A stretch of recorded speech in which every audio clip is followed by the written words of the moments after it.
Hey everyone, welcome back to my channel. कैसे हैं आप सब लोग? मैं उम्मीद करता हूं कि आप सभी लोग खैरियत से होंगे, अपने घर में एकदम सेफ होंगे, एकदम सुरक्षित होंगे, अपना बहुत सारा ध्यान रख रहे होंगे और लाइफ के लिए आपने अपने एटीट्यूड को पॉजिटिव बनाए रखा होगा। दोस्तों, दिवाली आने पर हम अपने चेहरे को बेहतरीन दिखाने के लिए बहुत सारे प्रयास करते हैं। हम अपने कपड़ों का सिलेक्शन बहुत ज्यादा सोच समझ करके करते हैं। हम अपने बालों के लिए बहुत सारे प्रोफेशनल ट्रीटमेंट्स कराते हैं, डीआईवाईज ट्राई करते हैं, ताकि हमारे बाल भी जो हैं वो बहुत ज्यादा सॉफ्ट और सिल्की नजर आए। लेकिन ये सब कुछ करते करते कहीं ना कहीं हम अपने शरीर के एक ऐसे इंपॉर्टेंट हिस्से को भूल जाते हैं जिसे अगर ध्यान से खूबसूरत ना बनाया जाए तो वो और ज्यादा बदतर दिखाई दे सकता है, जिसकी वजह से आपके बालों की खूबसूरती, आपके चेहरे की खूबसूरती और आपके कपड़े, ये सब कुछ खत्म हो जाते हैं, ये सब कुछ जीरो हो जाते हैं। मैं बात कर रहा हूं हमारी गर्दन के बारे में। और जब ये गर्दन जब बहुत ज्यादा काली हो जाती है, इस पर बहुत सारी टैनिंग आ जाती है, बहुत सारे इसके ऊपर डेड सेल्स जमा हो जाते हैं, तो ये गर्दन जिसके ऊपर आपने बहुत खूबसूरत सा एक नेकलेस पहना हुआ है, ये नेकलेस जो है वो जीरो हो जाता है। सो बहुत ज्यादा इंपॉर्टेंट है कि जितना ध्यान आप अपने चेहरे पर देते हैं, उतना ही ध्यान आप अपने गले और अपनी गर्दन पर भी दें, ताकि आपके चेहरे की तरह ही आपका गला और आपकी गर्दन भी आपको चमकती हुई नजर आए और उसकी वजह से आपको कहीं पर शर्मिंदा ना होना पड़े। सो आज के इस वीडियो के अंदर हम बात करेंगे कुछ ऐसे घर में इस्तेमाल होने वाली टिप्स के बारे में, जिन्हें अगर आप इस्तेमाल कर लेते हैं सो डेफिनेटली जो आपकी गर्दन है वो आपको थैंक यू बोलेगी, क्योंकि आपने उसमें जमा जो डेड सेल्स हैं उन्हें हटा दिया होगा और साथ के साथ में उसकी जो स्किन पे जमी हुई जो मैल की एक मोटी सी एक लेयर है, वो भी आसानी से निकल करके बाहर आ जाएगी। सो देर नहीं करते हैं, बहुत ज्यादा शुरू करते हैं इस वीडियो को, ताकि बहुत ज्यादा अच्छे से आप इन टिप्स का इस्तेमाल करते हुए अपनी गर्दन को भी अपने चेहरे की तरह बहुत ज्यादा खूबसूरत एंड बहुत ज्यादा ब्राइट बना सकें। इस वीडियो के अंदर हम बात करेंगे कुछ होम डीआईवाईज की, लेकिन उससे पहले हमें ये समझना होगा कि एग्जैक्टली गर्दन के काले होने के पीछे रीजंस क्या क्या होते हैं। गर्दन के काले होने के पीछे बहुत सारे रीजंस हो सकते हैं, लेकिन सबसे पहला और इम्पॉर्टेंट जो रीजन होता है वो होता है सन एक्सपोजर। बहुत बार हम सनस्क्रीन लगाते हैं, लेकिन वो सनस्क्रीन हमारे चेहरे तक ही रह जाता है, हमारी जॉ लाइन से नीचे भी नहीं जाता, जिसकी वजह से हमारी गर्दन जो है वो बहुत ज्यादा सूरज की जो अल्ट्रावायलेट रेडिएशंस हैं उनका शिकार हो जाती है, जिसकी वजह से हमारी जो गर्दन होती है वो चेहरे के कंपैरिजन में काली दिखाई देना शुरू हो जाती है।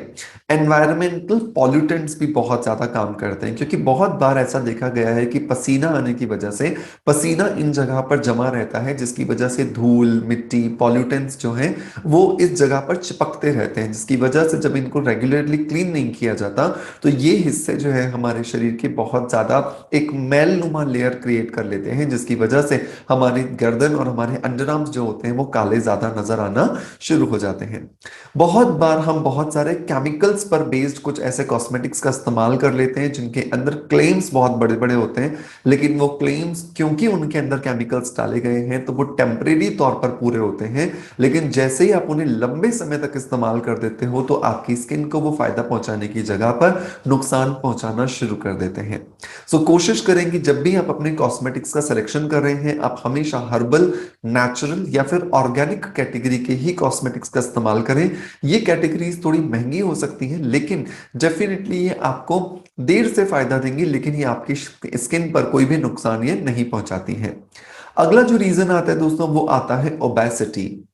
ये जनरली देखा गया है कि जैसे जैसे हमारे शरीर का वजन बढ़ता जाता है, हमारी गर्दन के पिछले हिस्से पर ऑक्सीजन का जो फ्लो है, ऑक्सीजन का जो सर्कुलेशन है वो धीमा हो जाता है, और ऑक्सीजन का सर्कुलेशन धीमा होने की वजह से हमारी जो स्किन है वहां पर प्रॉपरली ऑक्सीजन नहीं मिलती, तो वो धीरे धीरे काली होना शुरू हो जाती है। इसके अलावा ऑटो इम्यून डिजीज हमारी बॉडी पर होना शुरू हो जाता है, जिसको लिंचन प्लेगनेस या पिगमेंटेशन कहा जाता है। तो ये भी एक बहुत बड़ा रीजन है जिसकी वजह से हमारे गर्दन और हमारे अंडरआर्म्स एंड इवन हमारे प्राइवेट पार्ट्स के आसपास भी कालापन हमें नजर आता है। फंगल इन्फेक्शन भी बहुत बार हमारी गर्दन पे या हमारे अंडरआर्म्स पर हो जाता है, क्योंकि ये हिस्सों पर पसीना बहुत ज्यादा जमा रहता है, तो उस वजह से भी हमारी गर्दन का कालापन होना लाजमी है। अगर आपको गर्दन के कालेपन से परेशानी है तो सबसे पहले आप फाइंड आउट करने की कोशिश करो कि एग्जैक्टली इनमें से क्या रीजन है जिसकी वजह से आपको गर्दन का कालापन जो है वो झेलना पड़ रहा है। तो जब आप रीजन समझ लेते हो, जब आप प्रॉब्लम क्या, कारण समझ लेते हो, वजह समझ लेते हो, सो डेफिनेटली आप उससे होने वाला जो रिजल्ट है, उसका जो ट्रीटमेंट है, उसको बहुत अच्छे से आप कर पाते हो। अब बारी आती है कि ट्रीटमेंट क्या किया जाए। हमने रीजन समझ लिए, लेकिन अब इसके लिए सॉल्यूशन क्या होना चाहिए। सो यहाँ पर पहला जो सॉल्यूशन आता है, जो हमारे घर में हमें बहुत आसानी से अवेलेबल हो जाता है, वो है एप्पल सिडर विनेगर। सेब से बने हुए सिरके का इस्तेमाल। जब सेब से बने हुए सिरके के इस्तेमाल की जब हम बात करते हैं, तो हमें सबसे पहले यह समझना होता है कि सेब के अंदर होता है मैलिक एसिड। और मैलिक एसिड जो है वो एक बहुत अच्छा माइल्ड एक्सफोलिएटर है। मतलब कि ये आपकी स्किन में जमा जितने भी डेड सेल्स होते हैं, उनके अंदर जो कालापन होता है, जो लेयर एक मैल की हमारी स्किन पे बन जाती है, उसे धीरे धीरे ये सॉफ्ट करता जाता है। और मैलिक एसिड जितना जितना ज्यादा ज्यादा हमारी स्किन में जाता रहता है, उतना ज्यादा ये सॉफ्टनेस बढ़ाता जाता है, जिसकी वजह से स्किन की ऊपर वाली लेयर बहुत आसानी से पील होकर के पपड़ी बन करके निकल जाती है। और हमारी स्किन के नीचे से जमा जो नए सेल्स होते हैं, जिनके ऊपर स्किन का कोई डार्कनेस नहीं होता है, या फिर जिनके अंदर कोई हार्डनेस नहीं होती है, वो आसानी से बाहर निकल आते हैं। इसे लगाना कैसे है? सो हमें लेना है 2 टेबलस्पून एप्पल साइडर विनेगर, और इसके अंदर हमें मिलाना है 4 टेबलस्पून पानी। इन दोनों चीजों को अच्छे से मिला करके आप एक बॉटल में भर करके रख लीजिए। और कॉटन बॉल की मदद से आप इसे दिन में 2 बार या 3 बार 10-10 मिनट के लिए अपनी गर्दन पर, अपने अंडर आर्म्स पर लगाइए। और 10 मिनट बाद आप ठंडे पानी से इसे वॉश कर लेंगे, तो आप देखोगे कि आपका जो ये जो एप्पल साइडर विनेगर में एसिटिक एसिड एंड जो मैलिक एसिड है, ये दोनों ही मिलकर के आपकी स्किन को वापस से लाइट एंड ब्राइट बनाने में आपकी मदद करेंगे। बहुत बार ये देखा गया है कि एप्पल साइडर विनेगर का इस्तेमाल करने से स्किन में ड्राइनेस आती है, क्योंकि इसका नेचर थोड़ा एसिडिक होता है। सो ऐसी कंडीशन में आपको एक बेहतरीन मॉइस्चराइजर जरूर लगाना चाहिए, ताकि वहां पर होने वाली जो ड्राइनेस है, आप उसे कंट्रोल कर सको। अगला जो टिप आता है दोस्तों, वो आता है आमंड ऑयल। सो आमंड ऑयल अपने आप में हम सब जानते हैं कि विटामिन ई का एक बहुत अच्छा सोर्स है। और विटामिन ई जो है, ये एक नेचुरल ऐसा विटामिन है जो कि बहुत ही ज्यादा पावरफुल एंटीऑक्सीडेंट का काम करता है। एंटीऑक्सीडेंट का मतलब होता है कि जो फ्री रेडिकल्स हमारी बॉडी की स्किन को जो डार्क कर रहे हैं, उनको ये कंट्रोल करने का काम करता है। तो डेफिनेटली आमंड ऑयल से अच्छा कुछ हो नहीं सकता है। लेकिन इस आमंड ऑयल को अकेले लगाने से फायदा नहीं होगा। इसके अंदर हमें लगाना होता है, मिलाना होता है टी ट्री एसेंशियल ऑयल।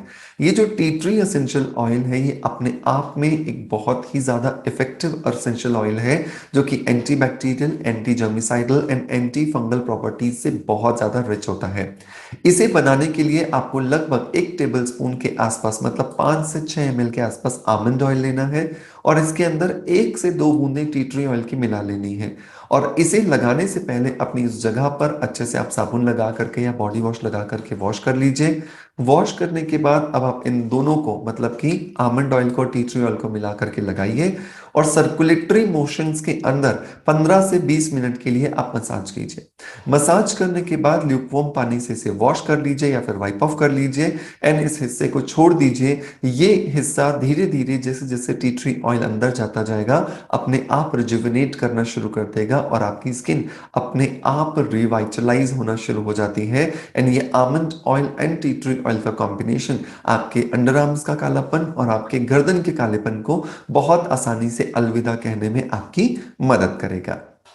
तीसरा जो टिप आता है, जो बहुत ज्यादा पुराना है लेकिन ट्राइड एंड टेस्टेड है, कि अगर आप आलू के जूस को अपने उन गहरे या काले हिस्सों पर लगाते हो, चाहे अपने प्राइवेट पार्ट्स हो, चाहे आपके अंडर आर्म्स हो, चाहे आपके गर्दन का काला हिस्सा हो, पीछे का हिस्सा हो, तो वहां पर आप बहुत आसानी से आलू का जूस लगा सकते हैं।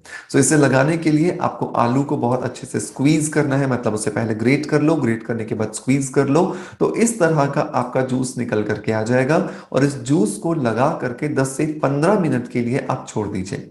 10 से 15 मिनट आप चाहो तो एक आधा आलू का टुकड़ा लेकर के इसी जूस के अंदर डिप करके उसे रब भी कर सकते हो। तो जब मसाज होती है, तो उसकी वजह से ब्लड का सर्कुलेशन भी बढ़ता है, और साथ ही साथ में आपकी स्किन धीरे धीरे रिजुविनेट करना शुरू हो जाती है। सो ये अपने आप में एक बहुत अच्छा मेथड है, जिसका इस्तेमाल करके आप स्किन को रिजुविनेट कर सकते हो। सो इसे जरूर ट्राई कीजिएगा, एंड इसे आप रोज कीजिएगा। डेफिनेटली जितने भी टिप्स मैं आपको बता रहा हूं, ये रोज करने वाले टिप्स हैं। ऐसा नहीं करना है कि आपने महीने में एक बार कर लिया या हफ्ते में एक बार कर लिया और आप सोच रहे हैं कि ये जादू हो जाएगा। ऐसा होने वाला नहीं है। नेचुरल ट्रीटमेंट्स को समय लगता है। अगर आप समय लगाएंगे, पेशेंस रखेंगे, पॉजिटिव रहेंगे, सो डेफिनेटली आपको बहुत अच्छे रिजल्ट्स मिलने वाले हैं। Last but not the least, लेकिन बहुत ज्यादा इंपॉर्टेंट ये जो टिप है, ये आपको हफ्ते में 2 बार करना है, जो कि एक स्क्रब है। तो स्क्रब को आप रोज नहीं कर सकते, क्योंकि रोज करोगे तो स्किन बहुत ज्यादा सेंसिटिव हो जाएगी। सो इसलिए इस टिप को आपको हफ्ते में 2 बार ही ट्राई करना है। आपको 1/4 कप जो है वो ओट्स लेने हैं। ओट्स बहुत आसानी से हमारे घर के आसपास मिल जाते हैं, हमारे घर में भी हम रोजमर्रा की लाइफ में उन्हें खाने के लिए इस्तेमाल करते हैं। इसके अंदर 1 टेबलस्पून हमें टमाटर का रस मिलाना है। टमाटर के अंदर होता है लाइकोपीन एंजाइम, और ये लाइकोपीन एंजाइम हमारी स्किन को lightning, brightening and tightening effect देने में हमारी बहुत ज्यादा मदद करता है। एंड बाकी जो बचा हुआ हिस्सा है वो आपको रोज वाटर का डालना है। सो अच्छे से इन तीनों चीजों को मिला करके आप पेस्ट बना लीजिए। जब ये अच्छा पेस्ट बन जाए तो उंगलियों से, फिंगर से हल्का सा आप इसे मैश कर लो, ताकि ये जो ओट्स हैं ये थोड़े से सॉफ्ट हो जाए और आसानी से आपकी स्किन में लगाने के लिए आ जाए, और आपकी स्किन पर या किसी भी तरह का ये इन्फ्लेमेशन ना दे। इस पेस्ट को अपने अंडर आर्म्स पर, अपने प्राइवेट पार्ट्स पर, अपने गर्दन के पिछले हिस्से पर लगा के 20 मिनट के लिए छोड़ दीजिए। 20 मिनट के बाद फिंगर टिप्स की मदद से मसाज कीजिए, स्क्रबिंग कीजिए, और मसाज करने के बाद इसे ठंडे पानी से वॉश कर लीजिए। ऐसा हफ्ते में 2 बार करना है। और बाकी जो इससे पहले जो मैंने आपको 3 टिप्स दिए हैं, उन तीनों में से कोई भी एक टिप आपको रोज करना है। जब आप इन चीजों को फॉलो करेंगे रेगुलर फॉर्म में, एंड आप देखेंगे कि आपकी स्किन धीरे धीरे रिजुविनेट कर रही है, रिवाइटलाइज कर रही है, और आपकी स्किन अब आपको अपने आप ही बहुत ज्यादा लाइट एंड बहुत ज्यादा ब्राइट नजर आना शुरू हो गई है। सो मेक श्योर कि इन टिप्स को जरूर ट्राई करें।